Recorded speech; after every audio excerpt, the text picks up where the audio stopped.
Flashback. Hello everyone, আমি মৌসুমি। আমার নতুন একটি ব্লগে তোমাদের সকলকে ওয়েলকাম জানাই। কেমন আছো তোমরা?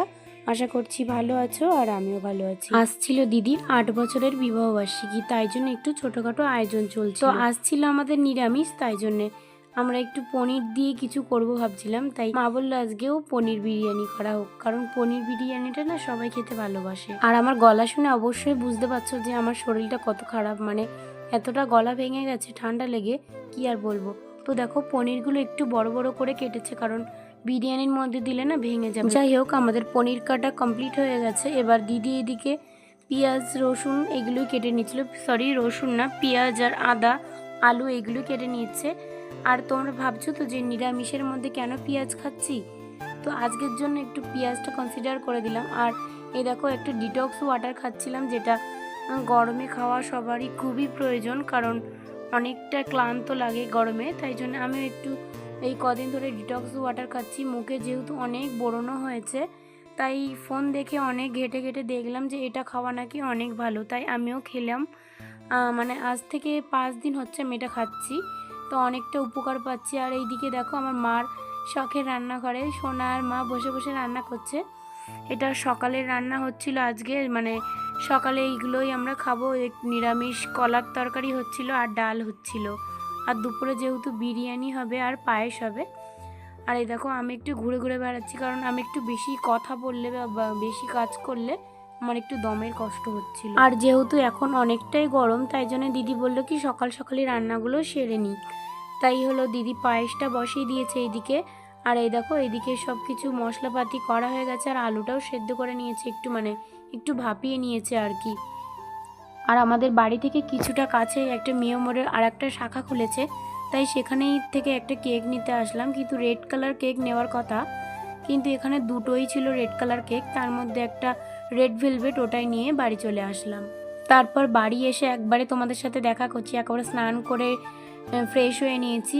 আর দেখো আমার চোখের তলাটায় কেমন ডার্ক স্পট পড়ে গেছে, যেহেতু আমাকে চশমা পরে থাকতে হয় সব সময়, তাই জন্যই ওটা হয়েছে।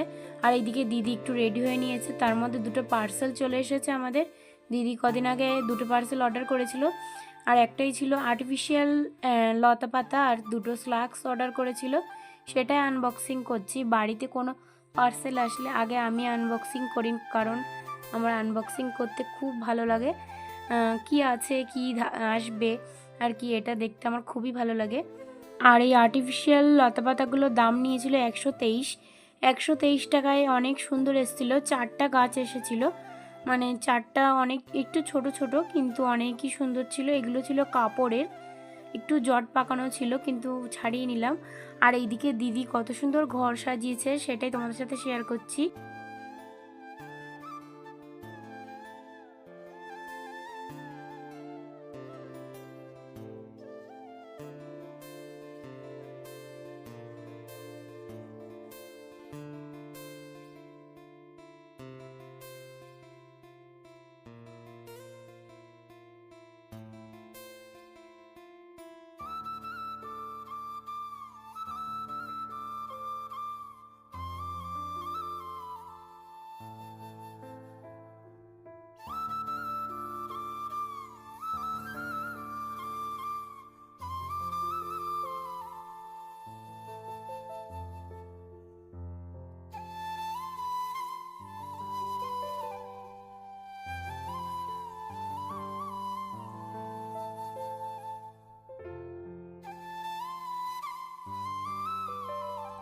আর এইদিকে দিদি দাদার জন্য একটু অপেক্ষা করছিল, কারণ দাদা যেহেতু কিছুই জানে না, দাদা দোকানে ছিল, সেখান থেকে ফট করে এসে মানে একদম সারপ্রাইজ হয়ে গেছে।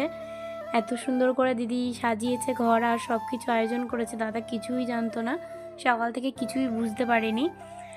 তো এটাই ছিল দাদার কাছে সারপ্রাইজ। তো এই দেখো অনেক সুন্দর করে সাজিয়েছে।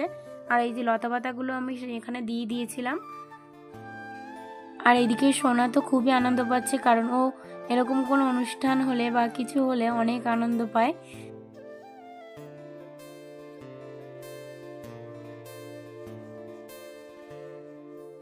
তারপর এইদিকে দাদা দিদি সোনার কিছু ফটো তুলে দিচ্ছিলাম আমি। আর এইদিকে এবার কেক কাটার বেলা একটা ছোট্ট সুন্দর কেক নিয়ে এসেছিলাম, এই কেকটাই কাটছিল, আর এদিকে আমিও কিছু আবারও ফটো তুলে দিচ্ছিলাম। তারপর আর একটা জিনিস ছিল এর মধ্যে, যে দিদি একটা সুন্দর গোল্ডেন রিং বানিয়েছিল দাদার জন্য, সেটাই দিয়েছিল মুক্তো দিয়ে তৈরি। যেহেতু দাদার মাথা ঠান্ডা থাকবে তাই জন্য অনেক কষ্ট করে দিদি একটা মুক্তোর আংটি বানিয়ে দিয়েছিল।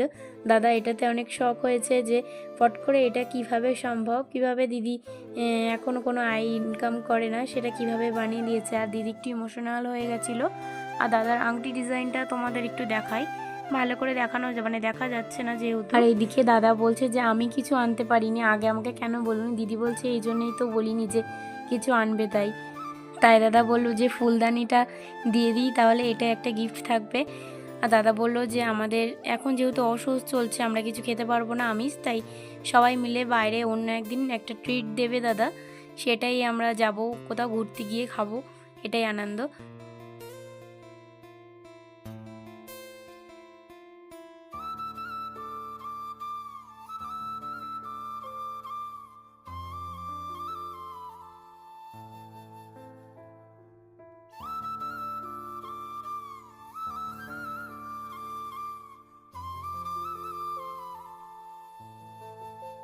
তারপর আমাদের কেক কাটা তো ডান, এবার কেক খাওয়ার পালা। তো আমি একটু কেক খেয়ে নিয়েছিলাম, কারণ কেক দেখলে লোভ সামলাতে পারি না। কেকে যেহেতু অনেকটা মিষ্টি ছিল, তাও আমি কেক দেখলে একদমই লোভ সামলাতে পারি না। দাদা পুরোটা মুখে ঢুকিয়ে দিয়েছিল। আর এটা খেতে আমার কোনো অসুবিধা ছিল না, কারণ কেক খেতে আমি খুবই ভালোবাসি। আর তোমাদের জন্য এত সুন্দর একটা ভিডিও তৈরি করেছি। আর আমার যেহেতু শরীরটা খারাপ, আমি অনেক কষ্ট করে ভয়েস ওভার দিচ্ছি, তোমরা একটু অ্যাডজাস্ট করে নিও। আর শেষ অবধি ভিডিওটা দেখো, আশা করছি এখন মানে আরও ভালো লাগবে, এখনও আছে বাকি কিছুটা, তো তোমরা শেষ অবধি ভিডিওটা দেখো। এইদিকে মা কিছু ফটো তুলে দিচ্ছিল দাদা দিদির, যেহেতু আমি ভিডিও করছিলাম আর মা ফটো তুলে দিচ্ছিল। এরপর চলো খাওয়া দাওয়ার এখানে চলে যাই। আবারও তোমরা পেঁয়াজ দেখে ভাবছো হয়তো নিরামিষের দিন আবারও পেঁয়াজ খাচ্ছি, কাঁচা পেঁয়াজ। তো আবারও বলছি যে পেঁয়াজটাকে কনসিডার করে দিলাম আজকের জন্য, কারণ বিরিয়ানির সঙ্গে পেঁয়াজ ছাড়া একদমই অসম্পূর্ণ। আর এই দেখো, এটা একদম ক্ষীর বলতে পারো। আমার দিদি পায়েস বা ক্ষীর এটা অনেক সুন্দর বানাতে পারে। এটা সবাই খেয়ে নাম বলে, শুধু আমি নাম করে, সরি আমি বলে না। আর এদিকে দেখো দিদিরা এখনও আসেনি ওই ঘরের থেকে, তাই সোনাকে আগে আমি খেতে দিয়ে দিচ্ছি, কারণ 2:30-3টে বেজে গেছে। তাই আর সোনা পনির খায় না বলে ওকে মা দুটো ডিম সেদ্ধ করে দিয়েছে, ও তার মধ্যে একটা নিয়েও খেতে শুরু করে দিয়েছে। তার মধ্যে একটা পনির টুকরো ছিল বলেও আবার এটাকে রেখে দিল। চলো এবার আমি খাওয়া শুরু করে দিই। এবার আমি একটু রিভিউ দিই কেমন হয়েছে বিরিয়ানিটা খেতে। যেহেতু আজকে আমি একটুও হাত দিইনি, মা আর দিদি মিলেই করেছে। আমি যেহেতু বাইরে ছিলাম, কেক আনতে গিয়েছিলাম, একটু বাইরে ফুল টুল কিনতে গিয়েছিলাম, তাই বলছি যে বিরিয়ানিটা সত্যি অসাধারণ হয়েছিল। যে নিরামিষ বিরিয়ানি বলে বলছি না, অনেক সুন্দর হয়েছিল। আর বিরিয়ানি তো সবারই প্রিয়, সবাই খেতে পছন্দ করো যেভাবে। আর আজকের বিরিয়ানিটা তো অনেক মজা হয়েছিল, আর পনিরগুলোও অনেক সুন্দর নরম ছিল। যেহেতু ভাপে পনিরটা আরও নরম হয়েছে, এমনি তো নরম। যাই হোক, তোমাদের এই নিচে বসে খাওয়ার কথাটা বলি, আমরা কেউ টেবিলে বসে খেতে পছন্দ করি না। যেহেতু টেবিল আছে ওই ঘরে, আমরা কেউই টেবিলে বসে খাই না, সবাই নিচে বসে খেতে পছন্দ করি। জানি না নিচে বসে খেলে যে আরও গুছাতে কষ্ট, সেটা কেউ বোঝে না। নিচে বসেই সবাই খেতে পছন্দ করে, যেখানেই খাই না কেন, টেবিলে বসে একটুও পছন্দ হয় না। আর এইদিকে দেখো, ওই পায়েস খাচ্ছিলাম, একটু বেশি খেতে ইচ্ছা করছিল না, একটু খেয়ে একটু টেস্ট করলাম। যেহেতু আগেই বিরিয়ানি অনেকটা খেয়ে ফেলেছি, তাই জন্যে মিষ্টি একটুও খেতে ইচ্ছা করছিল না। আর আজকে যেহেতু অন্য কিছু করিনি, পায়েস আর বিরিয়ানিই করেছিল, তাই এটা তো খেতেই হবে। আচ্ছা, আজকের ভিডিওটা এই অবধি। আবারও দেখা হবে কোনো নতুন ভিডিওর সাথে। ততক্ষণ তোমরা সুস্থ থেকো, ভালো থেকো, বাই।